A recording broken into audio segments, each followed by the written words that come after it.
Hello, and welcome to the FinBiz 2030 Building Resilience podcast series.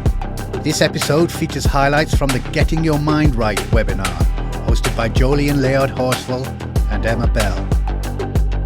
In this episode, we hear from Hauwa Ojeifo, a mental health advocate who says that resilience is a muscle that helps us not just survive, but thrive. She is introduced here by Emma Bell. We're going to come to our next speaker, the powerful and fantastic Hauwa Ojeifo, joining us from Nigeria. She is the One Young World Ambassador, a mind and mental health coach, and founder and executive director of She Writes Woman. She's created the first privately held 24/7 mental health helpline, providing critical support to hundreds of women and girls for free. Hi, Hauwa. Thank you so much, Emma. Hi. Thank you so much. Thank you so much. Okay, just a quick check that you can hear me. Yeah. I can hear you. Yeah. Okay. All right. So, I was a research analyst in a boutique investment firm when, for the first time, my mental health, came into question. And for me, it presented as just stress. And stress in the financial service industry at that time, I don't know about now, but stress was something that you wear as a badge of honor. So sending emails at 11 p.m. and working on weekends was proof that you were doing it right? Well, yes, until I began to break down. I was barely sleeping 4 hours a night, and I didn't have a social life. And for me, it was like, what's the worst that can happen? It couldn't possibly get worse. And it first started as overwhelming fear and anxiety. And then, it built on from that. I would literally have like shortness of breath every time my car was like getting closer and closer to the workplace. And when I finally settled at my desk, I would begin to have like brain freeze and brain fog and things like that. But I remember times that I would also, lock myself in the restroom and bawl my eyes out. I'll wash my face and return to work like nothing had just happened.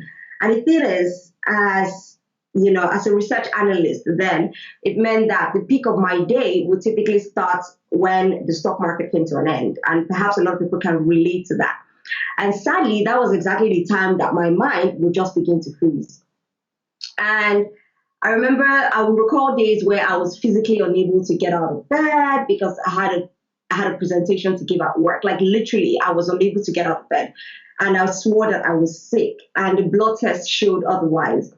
They would say, I was fine. I'm like, no, there is something wrong with me, And you know what else I remember? I remember the HR of my organization then. She would email me about my frequent sick days, giving me a heads up that maybe the company will soon commence, deducting from my salary. And I don't blame her. I had used up my sick leave. I had used up my casual leave. I had used up my annual leave, just being unexplainably ill. And around that time, I was also dealing with, delusions and paranoia. And I was later diagnosed with bipolar and PTSD. Now, more importantly, I quit my job.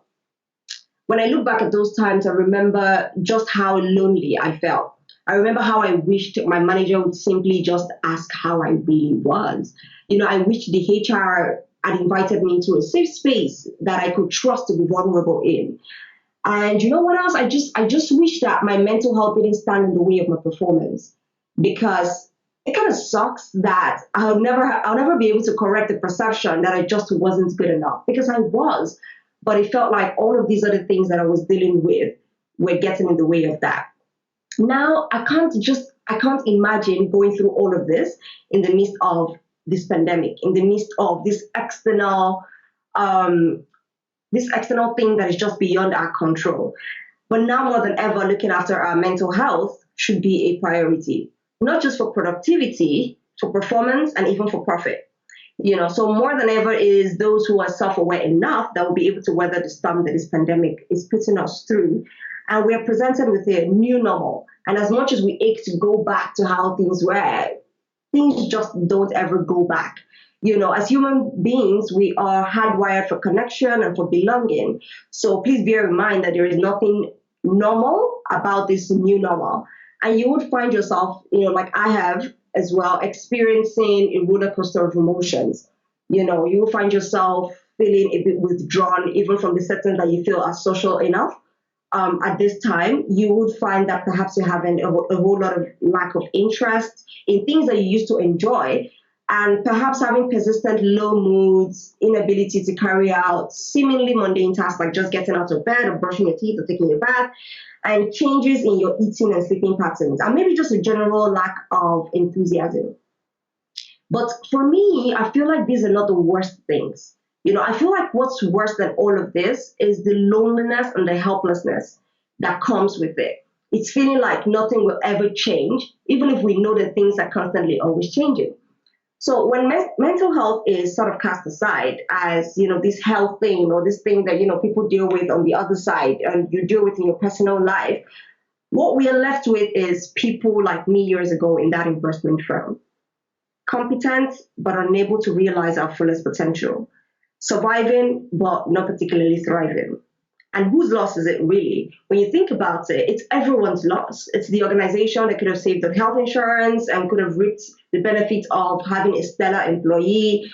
It is me. I could have thrived and flourished in a workplace and in my personal life. And honestly, it just is business and economic sense. So mental health as a personal and collective effort needs to be a priority in everyone's life.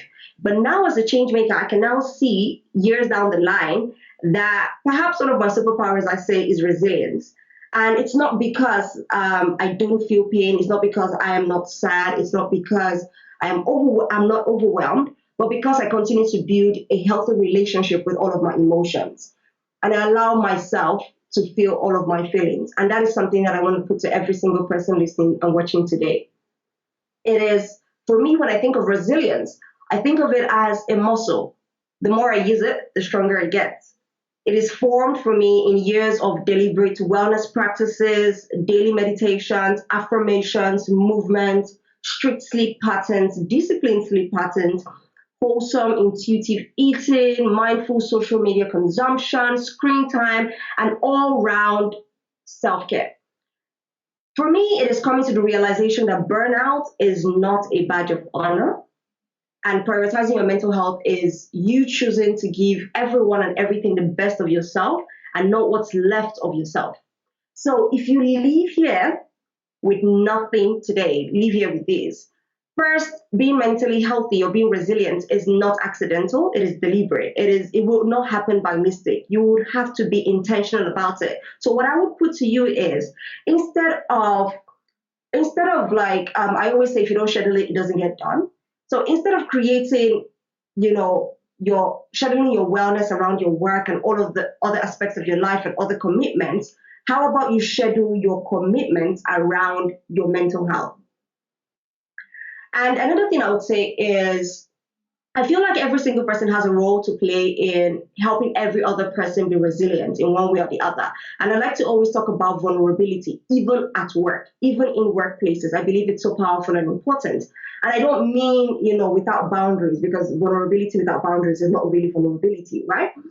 So I invite you to, in your personal and professional life and wherever you find yourself, whatever group you find yourself, to be able to create safe spaces where people can have hard, uncomfortable, but very honest conversations about life, about their feelings, and all that is going on in their mind. And it's really just encouraging everybody to not be too quick to move away from our feelings, because in this period, we will feel a lot of things that we have labeled bad feelings and negative feelings, and things that we have labeled positive feelings. But what I want to put to you today is that we need to begin to build healthy relationships with all of these feelings. We need to begin to feel all our feelings and give ourselves time to sit within our feelings. I believe that this is how we create an environment where we can get our mind right. To hear more podcasts or to find out more about FinBiz 2030, go to finbiz2030.com. Join the conversation using hashtag FinBiz2030.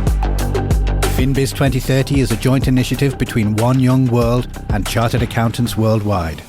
This podcast is produced by Big Top Multimedia. The original webinar series was produced by Be There Productions and Big Top Multimedia. Special thanks to Pexels.com.